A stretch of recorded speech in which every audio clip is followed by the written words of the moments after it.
Je vais vous faire une analyse du poème de Victor Hugo. Elle était déchaussée, elle était décoiffée dans les contemplations. D'abord, il faut dire que c'est un récit de rencontre bucolique et étudier le cadre bucolique. Victor Hugo donc situe son poème dans un cadre traditionnel, bucolique. L'action se déroule donc dans la nature, à côté d'une rivière, comme l'eau caressait doucement le rivage. Des oiseaux sont présents, ajoutant du bonheur à la scène, représentés comme caractéristiques du printemps et du temps des amours.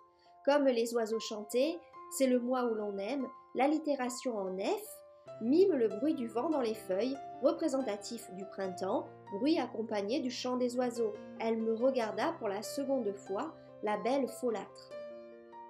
Ensuite, il faut étudier le jeu croisé des regards. Dans ce poème, il y a un jeu très important de regard. Dans chaque strophe, la vision apparaît une fois pour montrer le regard croisé entre les deux personnes. Les rimes croisées reflètent ce jeu. Tout d'abord, le jeune poète voit la jeune fille qu'il compare à une fée. On a l'impression que la fée est une nymphe puisqu'elle est en présence de la nature. Elle est décoiffée et déchaussée. Dans la deuxième strophe, la jeune fille répond à ce regard en lui lançant un regard suprême, c'est-à-dire orgueilleux, supérieur. Elle le regarde une deuxième fois, montrant qu'elle veut suivre Victor Hugo dans la nature. Et finalement, dans la dernière strophe, ils s'en vont donc dans les bois. Cela est raconté à travers la vision du poète cette fois. La vision est donc très importante dans ce poème. On va maintenant regarder les 3 signes d'invitation du jeune homme. Victor Hugo, jeune, invite la jeune fille à le suivre tout au long du poème. Veux-tu nous en aller sous les arbres profonds? Le regard du jeune poète montre qu'il cherche à la séduire.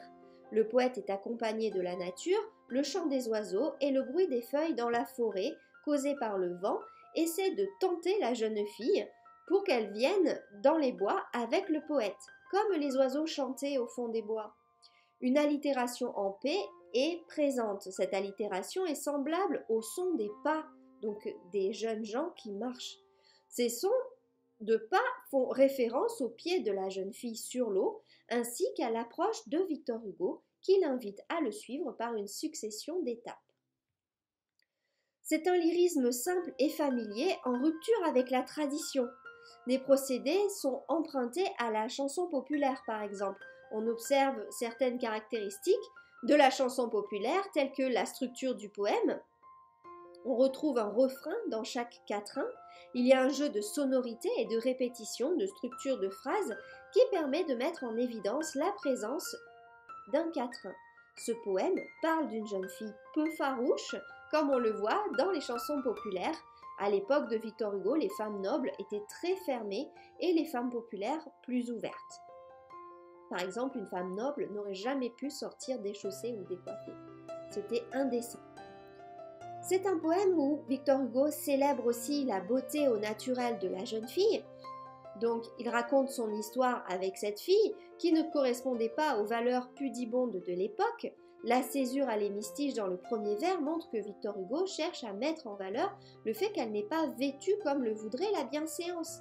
En effet, il prône la beauté de cette fille, qu'il aime à cause de sa différence par rapport au reste de la société.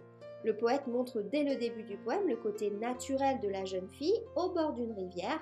Elle était déchaussée, elle était décoiffée. Victor Hugo est un auteur romantique et dans ce poème, il montre l'osmose entre la nature et la jeune fille. Donc il montre comment la jeune fille est connectée à la nature, ce qui est une notion romantique. On peut voir dans cette jeune fille l'allégorie de la nature. Elle n'est pas habillée correctement, elle n'hésite pas à suivre Victor Hugo. Je vis venir à moi, dans les grands roseaux verts, la belle fille heureuse, effarée et sauvage. Donc il y a une jubilation du poète âgé à se souvenir de sa jeunesse. Donc dans ce poème, on retrouve aussi 2 points de vue différents au niveau du poète, celui du poète qui vit l'histoire et le narrateur du temps de l'écriture. Le narrateur du temps de l'écriture se moque gentiment de son passé et de sa manière d'approcher la jeune fille à l'époque. L'hyperbole « moi qui passais par là, je crus voir une fée » montre le regard actuel du poète âgé qui critique de manière bienveillante et amusée son regard de jeune homme et celui des autres adolescents. Le poète jeune était concentré sur l'action et ne pensait pas à ce qu'il y avait autour de lui. Maintenant, le poète se remémore l'action et porte attention au cadre, le vent, les oiseaux. Oh, comme les oiseaux chantaient au fond des bois. La mentalité du poète a considérablement évolué puisqu'il est passé de l'action à la réflexion. Donc ce poème est lyrique.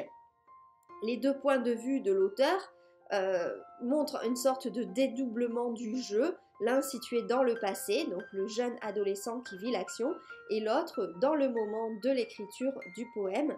Donc ce poème correspond parfaitement au parcours Mémoire d'une âme. Vous pouvez recevoir mon analyse complète de cette œuvre en cliquant sur le lien correspondant dans la description en dessous de cette vidéo.